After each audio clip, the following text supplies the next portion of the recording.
আপনাদেরকে স্বাগত জানাচ্ছি। আমি ফিরোজ তোহা। শুরুতেই সংবাদ শিরোনাম। উসমান হাদি হত্যায় ফয়সাল ছাড়াও মির্জা আব্বাস ও প্রশাসনের চাঞ্চল্যকর অনুসন্ধান অবশেষে ধরা খেল। 12 ফেব্রুয়ারি নির্বাচন নিয়ে গভীর চক্রান্ত ফাঁস, নির্বাচন আটকাতে আওয়ামী লীগের 5 গোপন পরিকল্পনা। এতক্ষণ শুনছিলেন সংবাদ শিরোনাম, এখন থাকছে বিস্তারিত। শরীফ উসমান হাদি হত্যাকাণ্ডের ঘটনায় বেরিয়ে আসছে একের পর এক চাঞ্চল্যকর তথ্য।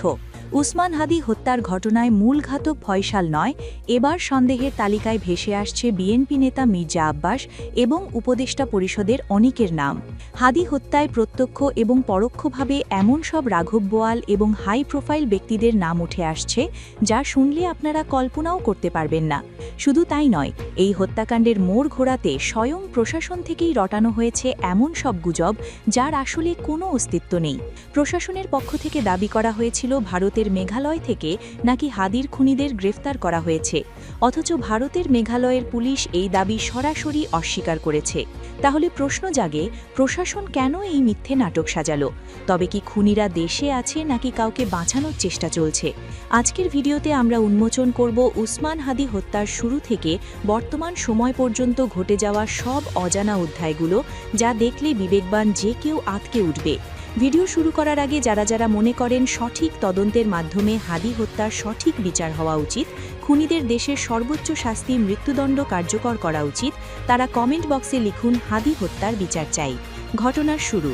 যেদিন উসমান হাদিকে নির্মমভাবে গুলি করে হত্যা করা হলো, পুরো দেশ যখন শোকস্তব্ধ, ঠিক সেই দিনই সাংবাদিক জুলকরনাইন সায়ের তার সামাজিক যোগাযোগ মাধ্যমে একটি বার্তা প্রকাশ করেন। তিনি বলেন, হাদির খুনিরা নাকি হত্যাকাণ্ডের পরপরই ভারতে পালিয়ে গেছেন। কিন্তু সাধারণ মানুষ, সাংবাদিক এবং রাজনৈতিক বিশ্লেষকরা এই বিষয়টি কোনোভাবেই মেনে নিতে পারছিলেন না। সবার মনে তখন একটাই প্রশ্ন, এই অল্প সময়ের মধ্যে একজন সাধারণ মানুষের পক্ষে কিভাবে সম্ভব ময়মনসিংহ সীমান্ত দিয়ে ভারতে পালিয়ে যাওয়া? ঢাকা থেকে ময়মনসিংহ সীমান্ত এবং সেখান থেকে সীমান্ত পার হওয়া, এটা তো কোনো ছিলে খেলা নয়। হত্যাকাণ্ডের মাত্র কয়েক ঘণ্টার মধ্যে এত দীর্ঘ পথ পাড়ি দেওয়া কোনোভাবেই বাস্তবসম্মত বিষয় নয়। ফলে জুলকরনাইন সায়েরের এই দাবিকে অনেকে সন্দেহের চোখে দেখতে শুরু করেছে। সাধারণ জনগণ বুঝতে পেরেছেন এখানে হয়তো একটি বড় লুকোচুরি আছে, যা মানুষকে ভুল পথে পরিচালিত করার চেষ্টা করছে। এরপর আমরা দেখলাম পুলিশি তৎপরতা।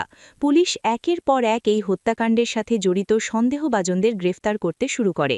কিন্তু মূল আসামি, অর্থাৎ যে গুলি চালিয়েছিল, সেই কয়সাল করিম মাসুদ তখনও ধরাছোঁয়ার বাইরে।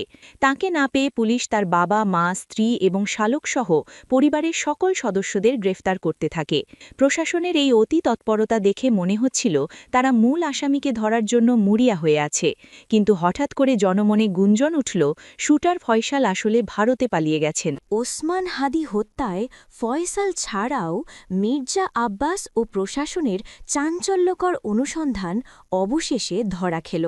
12 ফেব্রুয়ারি নির্বাচন নিয়ে গভীর চক্রান্ত ফাঁস, নির্বাচন আটকাতে আওয়ামী লীগের 5 গোপন পরিকল্পনা। এতক্ষণ শুনছিলেন সংবাদ শিরোনাম, এখন থাকছে বিস্তারিত। শরীফ ওসমান হাদি হত্যাকাণ্ডের ঘটনায় বেরিয়ে আসছে একের পর এক চাঞ্চল্যকর তথ্য। ওসমান হাদি হত্যার ঘটনায় মূল ঘাতক ফয়সাল নয়, এবার সন্দেহের তালিকায় ভেসে আসছে বিএনপি নেতা মির্জা আব্বাস এবং উপদেষ্টা পরিষদের অনেকের নাম। হাদি হত্যায় প্রত্যক্ষ এবং পরোক্ষভাবে এমন সব রাঘব বোয়াল এবং হাই প্রোফাইল ব্যক্তিদের নাম উঠে আসছে যা শুনলে আপনারা কল্পনাও করতে পারবেন না। শুধু তাই নয়, এই হত্যাকাণ্ডের মোড় ঘোরাতে স্বয়ং প্রশাসন থেকেই রটানো হয়েছে এমন সব গুজব যার আসলে কোনো অস্তিত্ব নেই। প্রশাসনের পক্ষ থেকে দাবি করা হয়েছিল ভারতের মেঘালয় থেকে নাকি হাদির খুনিদের গ্রেপ্তার করা হয়েছে, অথচ ভারতের মেঘালয়ের পুলিশ এই দাবি সরাসরি অস্বীকার করেছে। তাহলে প্রশ্ন জাগে, প্রশাসন কেন এই মিথ্যে নাটক সাজালো? তবে কি খুনিরা দেশে আছে নাকি কাউকে বাঁচানোর চেষ্টা চলছে? আজকের ভিডিওতে আমরা উন্মোচন করব ওসমান হাদি হত্যার শুরু থেকে বর্তমান সময় পর্যন্ত ঘটে যাওয়া সব অজানা অধ্যায়গুলো, যা দেখলে বিবেকবান যে কেউ আঁতকে উঠবে। ভিডিও শুরু করার আগে যারা যারা মনে করেন সঠিক সঠিক তদন্তের মাধ্যমে হাদি হত্যার সঠিক বিচার হওয়া উচিত, খুনিদের দেশের সর্বোচ্চ শাস্তি মৃত্যুদণ্ড কার্যকর করা উচিত। তারা কমেন্ট বক্সে লিখুন, হাদি হত্যার বিচার চাই। ঘটনার শুরু যেদিন ওসমান হাদিকে নির্মমভাবে গুলি করে হত্যা করা হলো, পুরো দেশ যখন শোকস্তব্ধ, ঠিক সেই দিনই সাংবাদিক জুলকারনাইন সায়ের তার সামাজিক যোগাযোগ মাধ্যমে একটি বার্তা প্রকাশ করেন।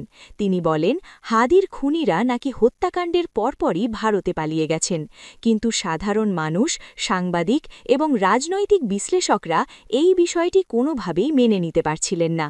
সবার মনে তখন একটাই প্রশ্ন, এই অল্প সময়ের মধ্যে একজন সাধারণ মানুষের পক্ষে কিভাবে সম্ভব ময়মনসিংহ সীমান্ত দিয়ে ভারতে পালিয়ে যাওয়া? ঢাকা থেকে ময়মনসিংহ সীমান্ত এবং সেখান থেকে সীমান্ত পার হওয়া, এটা তো কোনো ছেলে খেলা নয়। হত্যাকাণ্ডের মাত্র কয়েক ঘণ্টার মধ্যে এত দীর্ঘ পথ পাড়ি দেওয়া কোনোভাবেই বাস্তবসম্মত বিষয় নয়। ফলে জুলকারনাইন সায়েরের এই দাবিকে অনেকে সন্দেহের চোখে দেখতে শুরু করেছে। সাধারণ জনগণ বুঝতে পেরেছেন, এখানে হয়তো একটি বড় লুকোচুরি আছে যা মানুষকে ভুল পথে পরিচালিত করার চেষ্টা করছে। এরপর আমরা দেখলাম পুলিশি তৎপরতা। পুলিশ একের পর এক এই হত্যাকাণ্ডের সাথে জড়িত সন্দেহভাজনদের গ্রেপ্তার করতে শুরু করে, কিন্তু মূল আসামি অর্থাৎ যে গুলি চালিয়েছিল সেই কয়সাল করিম মাসুদ তখনও ধরাছোঁয়ার বাইরে। তাকে না পেয়ে পুলিশ তার বাবা, মা, স্ত্রী এবং শালক সহ পরিবারের সকল সদস্যদের গ্রেপ্তার করতে থাকে। প্রশাসনের এই অতি তৎপরতা দেখে মনে হচ্ছিল তারা মূল আসামিকে ধরার জন্য মরিয়া হয়ে আছে। কিন্তু হঠাৎ করে জনমনে গুঞ্জন উঠল, শুটার ফয়সাল আসলে ভারতে পালিয়ে গেছেন।